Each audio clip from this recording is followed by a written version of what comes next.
Nous avons le plus de présidents de la République au monde. Nous avons le plus de présidents de l'Assemblée au monde. Nous avons le plus de députés au monde. Le plus de commissaires de police en service au monde. Le plus de général en service au monde. Non. Le plus vieux président du Conseil constitutionnel au monde. Non. Quand même. On est venu là, les accompagner. J'ai dit que la candidature du président Biya aujourd'hui est une criminelle ambition.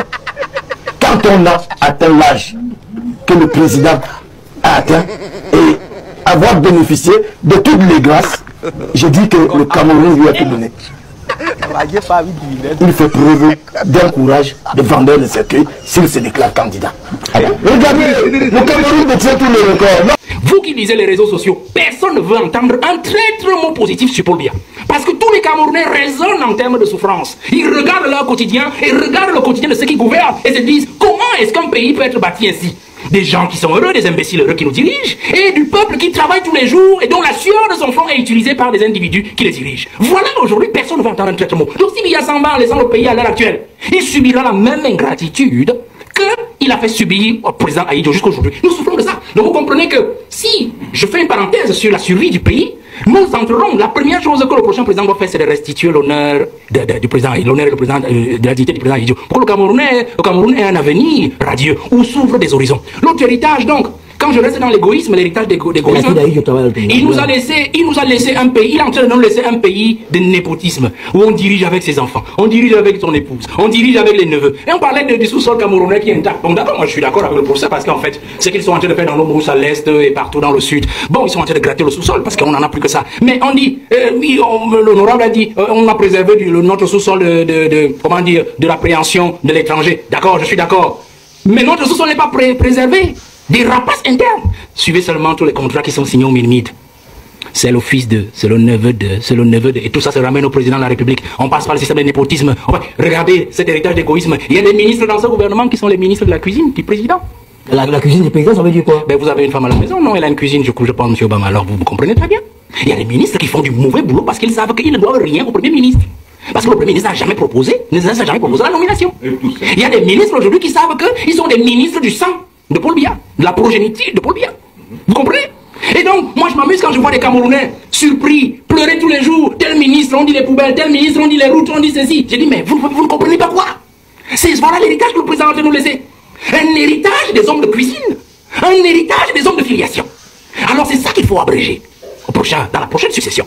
Je pense encore que lorsqu'on rentre dans cet héritage-là de Paul Biya, l'héritage négatif, l'héritage noir, qu'il faut absolument changer, qu'il faut absolument renverser, il faut rester dans cette logique de Paul Biya qui justement nous laisse un héritage d'un homme dépensier, dispendieux, un homme qui n'aime pas son pays. Je prends un simple cas, prenez la Suisse, il a passé 49 jours en Suisse, c'était le grand débat d'octobre dernier.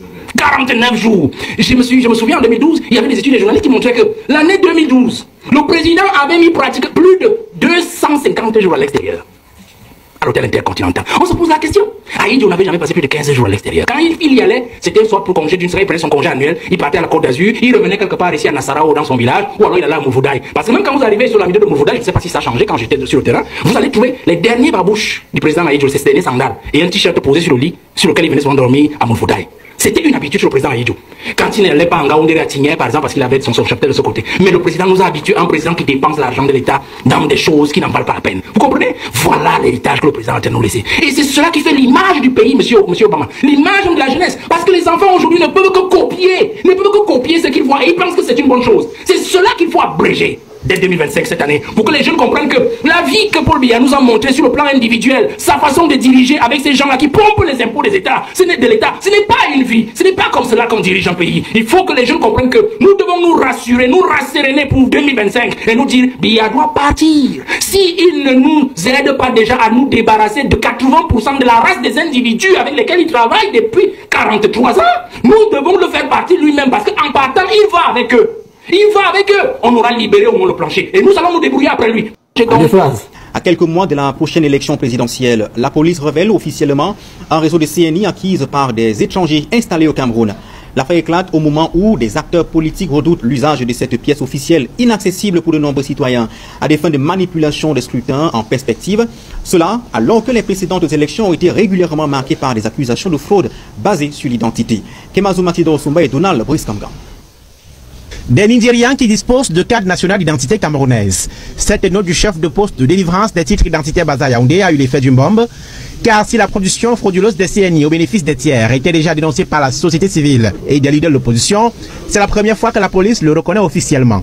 Jean-Bruno Tania a documenté dans un ouvrage les facettes de la fraude électorale au Cameroun. Il explique que les cartes d'identité fournies aux étrangers est le fait d'élites politiques désireuses de conserver leur position. L'élite politique du RDPC, donc, qui veut absolument se maintenir au gouvernement, ceux qui veulent absolument garder leur strapontin ministériel, utilisent des méthodes absolument déloyales pour le faire. Et donc, ils donnent la nationalité à des personnes qui n'y ont pas droit. Par la suite, leur donnent des cartes d'électeurs pour venir voter et s'assurer de l'élection du président de la République. Et de cette manière, ils sont maintenus au gouvernement. Contactés, les responsables de la police promettent des éclairages plus tard dans ce scandale qui intervient alors que les autorités vendent les progrès dans la sécurisation des titres d'identité à travers le pays. Cela alors que l'obtention de la carte d'identité a été une preuve de nerfs pour des milliers de Camerounais ces dernières années. Pour établir une carte d'identité, il faut un acte de naissance, il faut un certificat de nationalité. Comment est-ce que ces gens réussissent à avoir ces documents-là alors qu'ils ne sont pas Camerounais? Il existe, ça vous le savez, des Camerounais qui ont soumis leur carte nationale d'identité il y a 2 ans, 3 ans, 4 ans, qui n'ont pas accès à leur carte nationale d'identité. Sur les réseaux sociaux en fin d'année dernière, Abassi Djoubaïro, un activiste de la quarantaine, a dénoncé la production frauduleuse des CNI par des élites de la région de l'Adamawa. L'opposition qui indexe le RDPC a demandé l'ouverture d'une enquête pour établir les responsabilités. Djoubaïro, lui, a été arrêté et placé en détention à la prison centrale de Yaoundé. Le président du MRC, Maurice Kamto, lui, met en garde les autorités sur les risques que ce trafic fait peser sur le climat politique à quelques mois de l'élection présidentielle. J'ai reçu un message disant que je suis été sélectionné pour assister au meeting et que le meeting était payant. À ma grande surprise, après le meeting, nous sommes là, on sèche sur le soleil. Apparemment, les personnes responsables même de notre transport pour le retour ne sont plus là. Donc nous sommes perplexes en fait. On ne sait pas ce qu'on attend ici, on ne sait même pas qui va nous recevoir, on ne sait même pas comment ça se passe. Même les cars de transport qui nous ont amenés ici, on ne les retrouve pas, on ne sait pas comment rentrer. Peut-on envisager l'élection présidentielle de 2025 sans Maurice Kamto comme candidat au regard du contexte actuel où certains estiment qu'il y a des manœuvres en cours pour pouvoir écarter sa candidature, lui qui est présenté comme le principal adversaire du parti au pouvoir? C'est les rêveurs qui oublient ça très vite. Sans Maurice Kamto, il n'y aura pas d'élection. Pourquoi il n'y aura pas d'élection? C'est l'espoir des Camerounais là-bas. C'est le seul qui va porter notre espoir. Ça lui, on va faire quoi aux élections? Il y a beaucoup d'autres candidats, beaucoup d'autres partis d'opposition, de l'état d'opposition. Non, on connaît cela déjà. Non, on connaît déjà. En tout cas, notre président déjà, c'est bon. Donc, on ne veut plus réfléchir. Si c'est pas Maurice Kamto, il n'y a pas d'élection. Mettons 4 seulement. S'il n'y a pas d'élection, mettons 4. Bon, non, on ne va pas gâter. De toute manière, si la loi ne lui autorise pas, il ne pourra pas être candidat. Que la loi autorise ou pas, il sera candidat. S'il n'est pas là, il n'y a pas d'élection. On privatise tout, on n'a même pas. Dans quel euro, quelles sont l'eau des toilettes, quelles toilettes coûtent cette eau à euro? Je dis bien dans les toilettes, dans quelle toilette coûte cette eau à euro? S'il vous plaît, faites quelque chose. Partagez. Parce que l'eau à boire au Cameroun, je le prends en direct. Je peux verser, je le plus encore. Je verse pour le puiser encore. Faites quelque chose, mes citoyens, faites quelque chose. Voilà la question que vous voulez directement. Voilà ça. Un bébé qui se réveille le matin, qui veut boire l'eau, maman veut boire l'eau. On se vend, on a des villas, on a de l'eau. Voici l'eau qu'on vend au Cameroun. Et ce n'est même pas gratuit, c'est on vend. Et elle ne coûte pas, c'est pas donné. Pénalité 4 000, personne n'a pas payé une facture. 4 000 francs. Je vous remercie de bien vouloir partager.